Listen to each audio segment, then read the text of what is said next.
पाकिस्तान के जो मैंने जायचा बनाया हुआ है उसमें उसके हाल के जो सितारे हैं तकरीबन आप समझिए कि 75% जो स्टार्स है ना वो आने वाले वक्त में तब्दीली की बात कर रहे हैं। और मैं ये भी अर्ज करता चलूं कि जो सितारे ज्यादा इकट्ठे हुए हैं, क्योंकि आप भी इस इल्म से हमारे से शगफ रखते हैं, बुर्ज अकरम में इस वक्त ना जी 4 सितारे इकट्ठे हुए हुए, सूरज ठीक वहां है, आ गया है, ठीक है। चांद वहां है, अतारद वहां है और मरीख वहां है। इन ठीक है। सब को मुश्तरी नाजर है और इन सब को जोहर नाजर है। ये तकरीबन समझिए कि सारे सितारे आपस में जो नाजर हैं ये इस मुल्क में तब्दीली की बात कर रहे हैं और हिडन तरीके से तब्दीली आएगी। मतलब आप ये समझिए कि बातें कुछ और होंगी सामने, लेकिन दर हकीकत पसे पर्दा कुछ और हो जाएगा। ये जो अगले दिन हैं, आप इनमें कोई एक खूनी तसादम देख रहे हैं या कोई पीसफुल क्योंकि जाहिर बात है अभी मुरीदके का वाकया भी हुआ है और भी छोटे मोटे चल रहे हैं।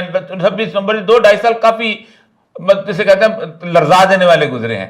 तो आप क्या समझते हैं कि ये कोई ये जो पीसफुल हो जाएगा, कोई आप हिडन बातें कर रहे हैं, कोई अचानक काम चाबी खोलेगा सब कुछ ठीक हो जाएगा? जो आपने सवाल किया है कि क्या सूरत हाल खराब होगी, जी बिल्कुल। जब से पाकिस्तान बना उस वक्त से लेके पहली मरतबा यहाँ पे मरीख की और यूनस की नहर से नजर होने लगी है। लिहाजा मैं ये कहूंगा कि बहुत सूरत हाल खराब है, लेकिन ये मत समझिएगा कि ये सिर्फ आम लोगों के लिए खराब है, बल्कि ये खास लोगों के लिए भी खराब है।